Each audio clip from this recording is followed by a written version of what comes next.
And welcome to our second intermission tonight. As promised, we got more of the Flin Flon Bomber Legend Series this time. Going to delve back to the early 90s with two-time All-Star goaltender Rich Nagy, who started the All-Star game 2 years in a row, including the first time it was in Flin Flon in 91-92.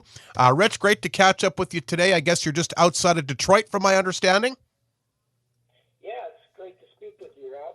Thanks for having me. No, I tell you what, it's fantastic to hear from you again. It's been a long, long time. Great to catch up with you. And like they say, Rich, once a bomber, always a bomber, right? Oh, that's very true. Once a bomber, always a bomber. Listen, let's talk about your career and I guess how it all began. How did you wind up in Flin Flon in the first place? Oh, sure. Well, I don't mean to go too far back, but my brothers, I have older brothers, and my oldest brother, Bob, he was a semi-pro hockey player, and he played hockey in Canada.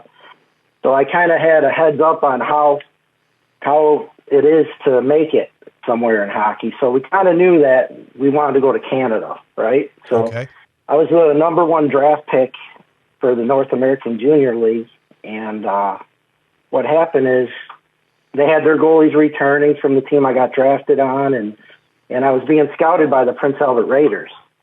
So actually, I ended up going to Saskatchewan to play for the trial for the Prince Albert Raiders. So I ended up having a pretty good training camp, but when I showed up a little too late, I was 19 years old.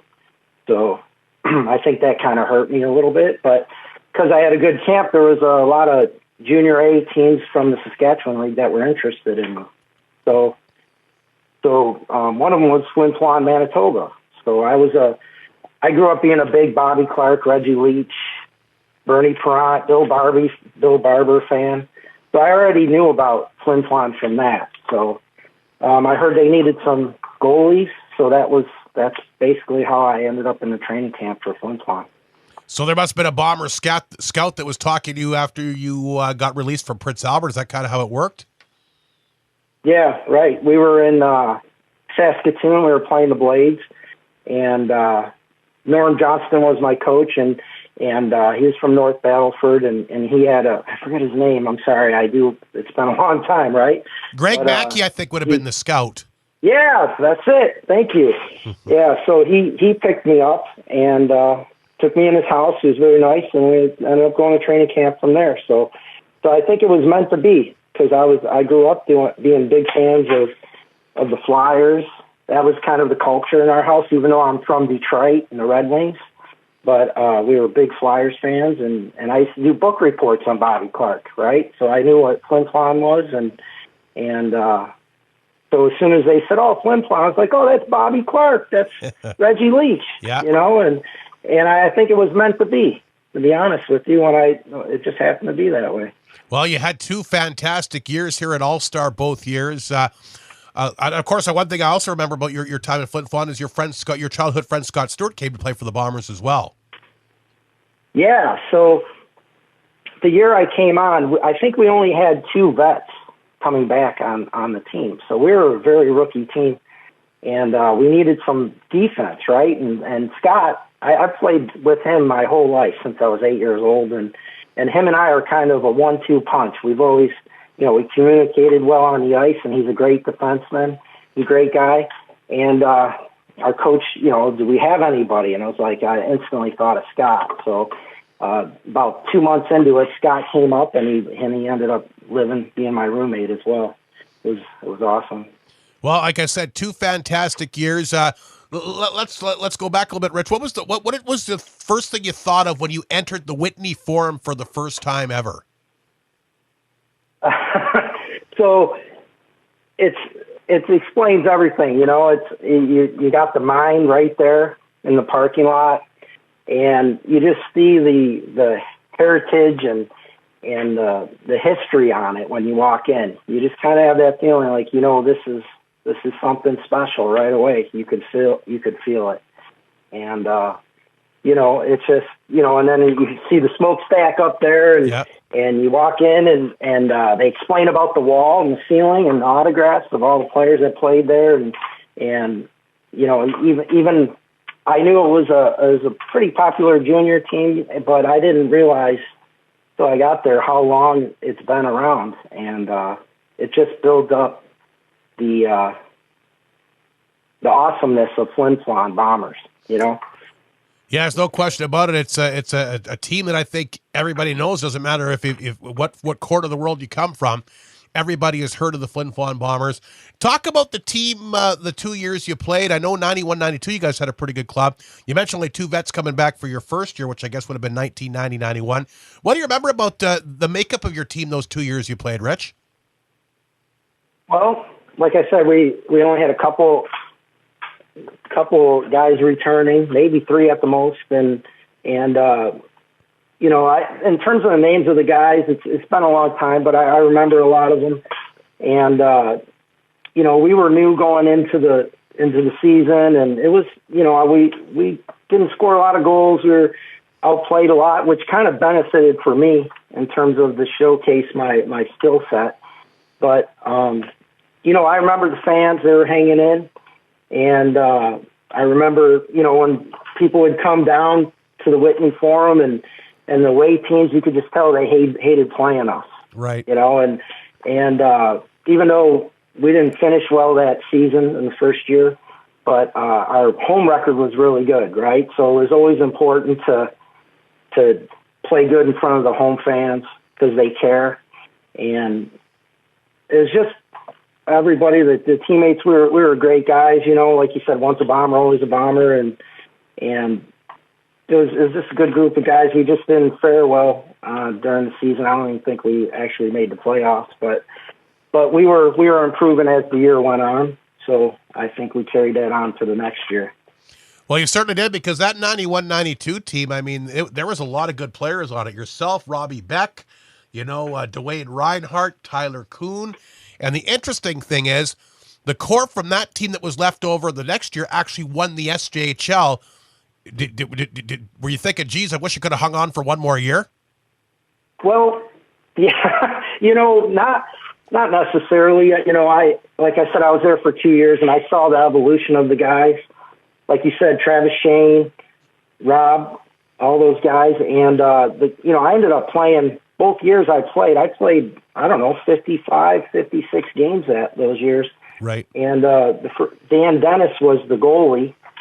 And then Clint Hogue the second year, but then they got Dan Dennis back. Yes. And I really wasn't surprised. You know, both them guys are great goalies and good guys, and I can tell you, you know, I wasn't surprised that they won, because you could see that we were a young group. I was an older guy, and Scott Stewart was an older guy, but you could see I wasn't that surprised, you know, because these guys, they started getting seasoned, and that was kind of one of the reasons why we had a rough year my first year there, because they were rookies, but they weren't by the end of the time. So no, and the big thing, I remember what Norm Johnson said too when he took over. It was a 3-year process, and he was right. I mean, you took your lumps the first year, you improved drastically, made the playoffs, then of course ran with the whole thing and won the league the third year. Let's talk about Norm. He brought you in. You know, he's been around for a long time, coached a lot of different teams. How did you enjoy playing for him back in the day? It was quite an experience, you know, being a teenager and playing for Norm, and you know, he taught me a lot, and I think that, you know, he really worked hard to get me a scholarship, and you know, he really cared. He cared about the players. He was real passionate, and it was, you know, we worked as hard as we could for him, and you know, we worked as hard as we could for the city of Flin Flon as well. That really sticks in my mind, and rightfully so, because the town cares so much, and it just creates that cohesiveness together. You're right, though. The Bombers and the city of Flin Flon, they do go hand in hand. Of course, a long time ago that you played, but you know, the great fan base has carried on. The Bombers have had a lot of success here the last few years, have not been able to win the championship since 92, 93 again, but have been in the finals for the last 6 years, and just a great legacy. And you're right. I don't know if you'll ever feel a better connection between fans and team like you did, and you felt it, like you said, you felt it back then between the team and the community.